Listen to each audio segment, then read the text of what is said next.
तो आज हम बात कर रहे हैं एक कहानी की, हल्दी का पेड़। सुना है कि ये मुंशी प्रेमचंद की शैली से थोड़ी मिलती जुलती है। हाँ बिल्कुल। और कहानी है रामपुर गांव के एक बुजुर्ग किसान रामदीन की। और उनके आंगन में उगे एक बड़े ही खास हल्दी के पेड़ की। जी, ये पेड़ ही कहानी का दिल है कह सकते हैं। इसकी जड़ों से जो हल्दी निकलती थी उसमें कमाल के औषधीय गुण थे, ऐसा बताया गया है। अच्छा, औषधीय गुण। हाँ, और रामदीन का जो किरदार है वो भी उतना ही खास।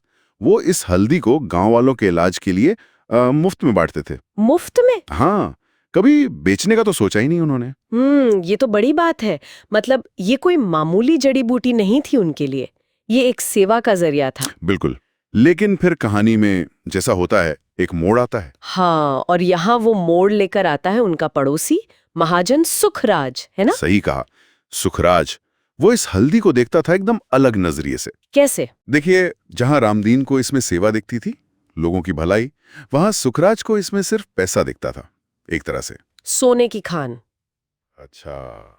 सोने की खान। हाँ, और उसे रामदीन का ये मुफ्त में बांटना बिल्कुल पसंद नहीं था, खलता था उसे। समझ में आता है। दो बिल्कुल अलग सोच वाले लोग, एक ही गांव में। और यहीं से कहानी का वो असली टकराव शुरू होता है। हाँ, सुखराज ने तो रामदीन को समझाया भी होगा कि अरे, इसे शहर ले जाकर बेचो, कितना मुनाफा होगा। बिल्कुल समझाया, पर रामदीन का जवाब वो सुनने लायक है। बड़ा सादा पर गहरा। क्या कहा उन्होंने? उन्होंने कहा, लाला जी, कुछ चीजें बांटने के लिए होती हैं, बेचने के लिए नहीं। वाह, कुछ चीजें बांटने के लिए होती हैं। ये तो पूरी कहानी का सार है एक तरह से, नहीं? बिल्कुल। ये सिर्फ एक जवाब नहीं, ये रामदीन के जीने का तरीका था, उनका फलसफा था। ये सवाल भी खड़ा करता है कि क्या हर चीज को पैसों में तोला जा सकता है? सही बात।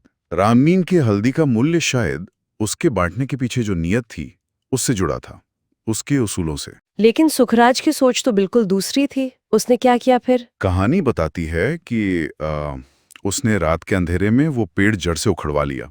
अरे! उखड़वा लिया हाँ। और शहर भिजवा दिया बेचने के लिए। रामदीन के लिए यह सिर्फ एक पेड़ का जाना नहीं था, ये बहुत बड़ा झटका था। जाहिर है उनके लिए तो वो। हाँ, कहते हैं वो पेड़ उनके आंगन में दोबारा कभी उगा ही नहीं। अच्छा। और रामदीन वो बिल्कुल चुप हो गए, ज्यादा किसी से बात नहीं करते थे, और साल भर के अंदर ही वो गुजर गए। ओ। गांव वाले कहते हैं दिल टूटने से उनकी मौत हुई, जैसे पेड़ के साथ उनकी जिंदगी का मकसद भी चला गया। दुखद है ये तो। पर कहानी यहाँ खत्म नहीं होती है ना? असल मोड़ तो शायद अब आता है। बिल्कुल। सुखराज ने हल्दी शहर तो बेच दी, पर वहां पहुंचते ही कुछ अजीब हुआ। अजीब? क्या हुआ? कहानी के मुताबिक शहर में जिस किसी ने भी उस हल्दी का इस्तेमाल किया, उसे फायदा होने की बजाय नुकसान हुआ। नुकसान? हल्दी से? हाँ, जैसे जख्म भरने की जगह और बिगड़ गए। कहते हैं वो हल्दी वो जहर बन गई। जहर हल्दी? ये कैसे हो सकता है? ये सोचने वाली बात है। क्या ये सिर्फ एक इत्तेफाक था या कहानी कुछ और कहना चाह रही है? क्या मतलब? मतलब कहानी तो यही इशारा करती है कि हल्दी का जो गुण था वो रामदीन की नीयत से, उसके वो निस्वार्थ भाव से जुड़ा था। और जैसे ही उस पे लालच का साया पड़ा, उसका असर ही उलट गया। ये तो थोड़ी जादुई सी बात लगती है। हाँ, जादुई लगती है, पर शायद ये रूपक है, एक सिंबल। जैसे गलत तरीके से कमाई दौलत सुख नहीं देती, शायद वैसे ही लालच से छीनी हुई चीज अपना असली गुण खो देती है। और इसका असर सुखराज पर भी पड़ा। हाँ बिल्कुल। कहानी का अंत सुखराज के लिए भी अच्छा नहीं होता। कहते हैं कि उसकी अपनी जमीन वो भी बंजर हो गई। अरे बाप रे! बंजर? हाँ, उस पर घास तक उगनी बंद हो गई, जैसे जैसे प्रकृति ने भी उसके लालच का जवाब दिया हो। कर्मों का फल, जैसा कहानी कह रही है। हाँ, कुछ वैसा ही। अच्छा हो या बुरा, लौट कर आता है। और रामदीन के आंगन का क्या हुआ?